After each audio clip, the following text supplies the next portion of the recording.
આકાશવાણી અમદાવાદ વડોદરા પ્રાદેશિક સમાચાર રીટા દવે વાંચે છે. સૌપ્રથમ મુખ્ય સમાચાર. વિધાનસભામાં ગુજરાત નશાબંધી સુધારા વિધેયક અને પાણી પ્રદૂષણ નિવારણ અને નિયંત્રણ સુધારા અધિનિયમ સર્વાનુમતે પસાર.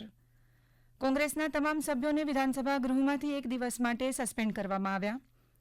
છેલ્લા 2 મહિનામાં 565 વ્યાજખોરો વિરુદ્ધ કડક કાયદાકીય કાર્યવાહી કરવામાં આવી.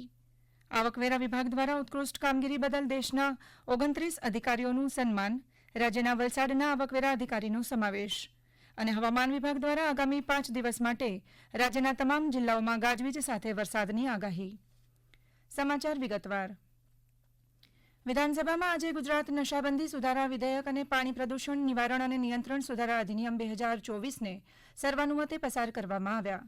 નશાબંધી સુધારા વિધેયક રજૂ કરતા ગૃહ રાજ્યમંત્રી હર્ષ સંઘવીએ જણાવ્યું કે દારૂબંધીના કાયદામાં પોલીસ પ્રક્રિયા સરળ કરવા, ગુનેગારોને અંકુશમાં રાખવા ઉપરાંત દારૂની હેરફેર કરતા વાહનો બીજી વાર ઉપયોગમાં ન લેવાય તે હેતુથી નશાબંધી અધિનિયમમાં સુધારો કરવામાં આવ્યો છે. શ્રી સંઘવીએ જણાવ્યું કે આ પ્રકારના ગુનાઓમાં ઉપયોગમાં લેવાતા વાહનોની હરાજી કરી તેના નાણાંનો ઉપયોગ સરકારી યોજનાઓ માટે કરનારું ગુજરાત સમગ્ર દેશનું પ્રથમ રાજ્ય બનશે. જપ્ત થયેલા વાહનોની હરાજી બાદ જો કોઈ વ્યક્તિ કોર્ટમાંથી નિર્દોષ સાબિત થાય તો તે માલિકને હરાજીમાં મળેલી રકમ વ્યાજ સાથે પરત આપવામાં આવશે. દરમિયાન વિધાનસભા ગૃહમાં આજે પ્રદૂષણ નિવારણ અને નિયંત્રણ સુધારા અધિનિયમ 2024ને સર્વાનુમતે પસાર કરવામાં આવ્યો. આ સુધારા અધિનિયમનો મુખ્ય ઉદ્દેશ્ય પાણી પ્રદૂષણ નિવારણ અને નિયંત્રણ અધિનિયમ 1974ની જોગવાઈઓને બિનગુનાહિત કરવાનો છે, જેથી રાજ્ય પ્રદૂષણ નિયંત્રણ બોર્ડમાં અધ્યક્ષની નિમણૂકની પ્રક્રિયા તેમજ સમગ્ર કાર્યપ્રણાલી સરળ બને. પર્યાવરણ મંત્રી મુળુભાઈ બેરા દ્વારા રજૂ કરાયેલા આ સુધારા અધિનિયમ અંતર્ગત રાજ્ય પ્રદૂષણ નિયંત્રણ બોર્ડના અધ્યક્ષની નિયુક્તિ રાજ્ય સરકાર દ્વારા કરવામાં આવશે અને તેમની સેવાના નિયમો અને શરતો કેન્દ્ર સરકાર દ્વારા માર્ગદર્શિકામાં નિર્ધારિત કરવામાં આવશે.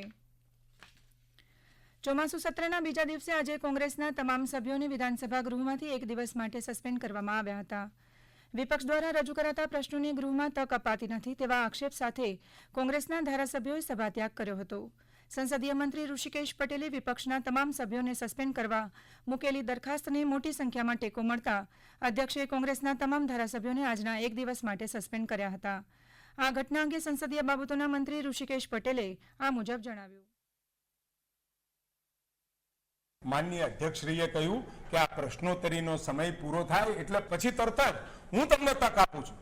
માનનીય અધ્યક્ષના નિર્ણય પછી પણ એમને આ ઊભું ના રાખ્યું, આ કાર્ડો બતાવવાનું ચાલુ રાખ્યું અને તૈયારી સાથે જ હતા કે અમારે અહીંથી નીકળી જવું એટલે એમાં સહયોગ આપી અમે પ્રસ્તાવ મૂક્યો કે કલમ 52 હેઠળ આપ એમને આજના દિવસ માટે સુચારુ રીતે ગૃહ ચાલે એના માટે એમને બરખાસ્ત કરવા.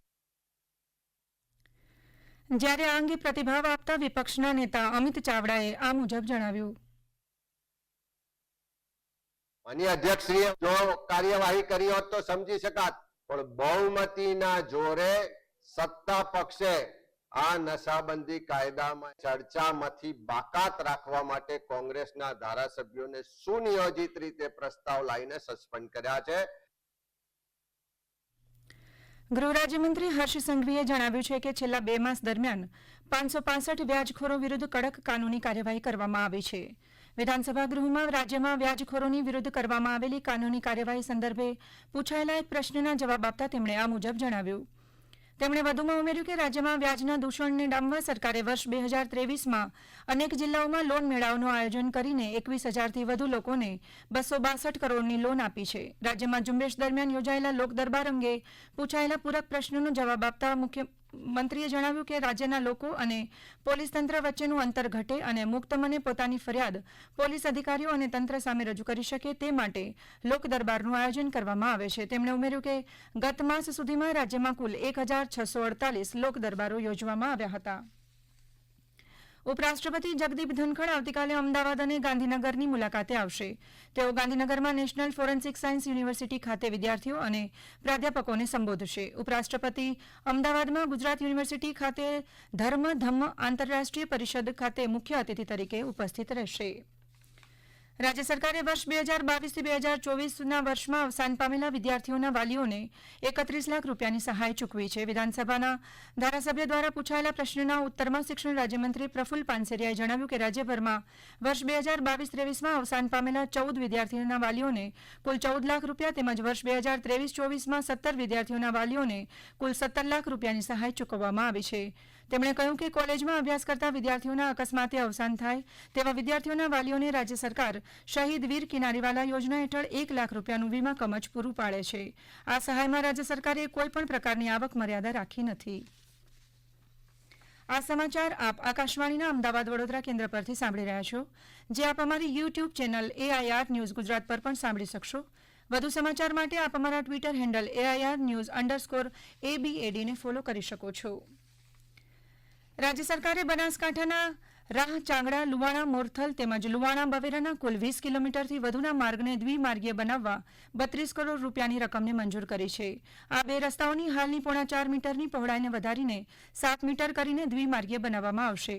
શ્રી ભૂપેન્દ્ર પટેલ સમક્ષ આ રસ્તાઓના વિસ્તૃતીકરણ માટે વિવિધ રાજકીય આગેવાનો સહિત વિવિધ વર્ગો દ્વારા કરાયેલી રજૂઆતને ધ્યાનમાં લઈને મુખ્યમંત્રીશ્રીએ આ નિર્ણય લીધો છે. એક અગત્યની જાહેરાત. આકાશવાણી અમદાવાદના પ્રાદેશિક સમાચાર વિભાગ આવતીકાલે રાષ્ટ્રીય અવકાશ દિવસ નિમિત્તે માનવ કલ્યાણ માટે અવકાશ આ વિષય ઉપર આકાશવાણી અમદાવાદ વડોદરા પરથી ખાસ ચર્ચા પ્રસારિત કરશે.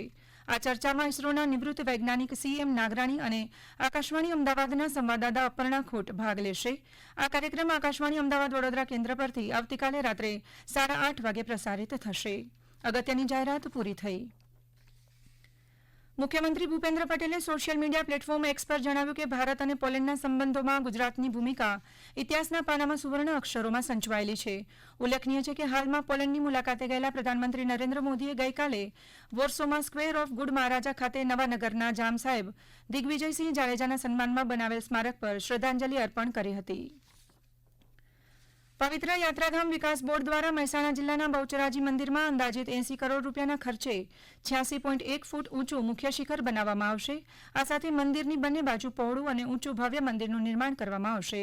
મુખ્યમંત્રી ભૂપેન્દ્ર પટેલ આવતીકાલે બપોરે તેનું ખાતમુહૂર્ત કરશે. રાજ્યભરમાં એક પેડ માં કે નામ અંતર્ગત વૃક્ષારોપણના વિવિધ કાર્યક્રમો હાથ ધરવામાં આવી રહ્યા છે. ગીર સોમનાથના સૂત્રાપાડામાં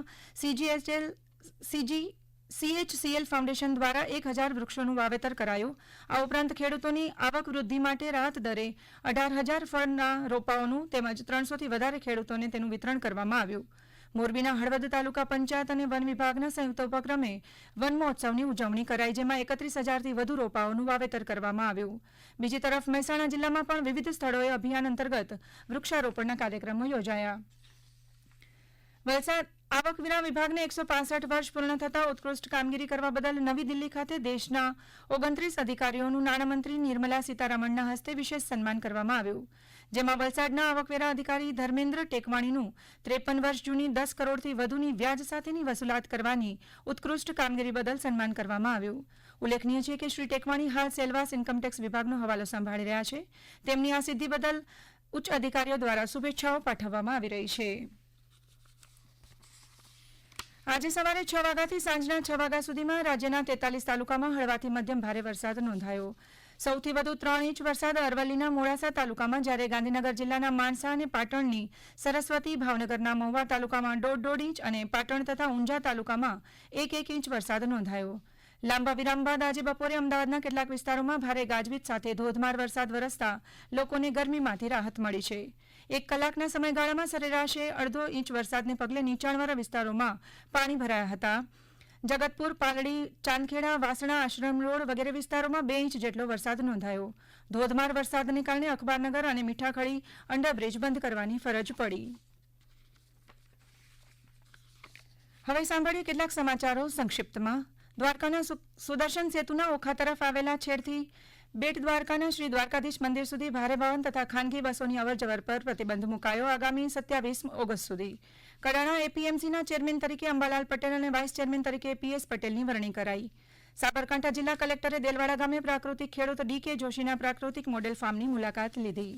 અંતમાં મુખ્ય સમાચાર ફરી એકવાર. વિધાનસભામાં ગુજરાત નશાબંધી સુધારા વિધેયક અને પાણી પ્રદૂષણ નિવારણ અને નિયંત્રણ સુધારા અધિનિયમ સર્વાનુમતે પસાર. કોંગ્રેસના તમામ સભ્યોને વિધાનસભાના ગૃહમાંથી એક દિવસ માટે સસ્પેન્ડ કરવામાં આવ્યા. છેલ્લા 2 મહિનામાં 565 વ્યાજખોરો વિરુદ્ધ કડક કાર્યવાહી કરવામાં આવી. આવકવેરા વિભાગ દ્વારા ઉત્કૃષ્ટ કામગીરી બદલ દેશના 29 અધિકારીઓ પૈકી વલસાડના આવકવેરા અધિકારીને સન્માન કરવામાં આવ્યું. હવામાન વિભાગ દ્વારા આગામી 5 દિવસ માટે રાજ્યના તમામ જિલ્લાઓમાં ગાજવીજ સાથે વરસાદની આગાહી કરવામાં આવી. આ સાથે જ આકાશવાણીના અમદાવાદ વડોદરા કેન્દ્ર પરથી પ્રાદેશિક સમાચાર પૂરા થયા.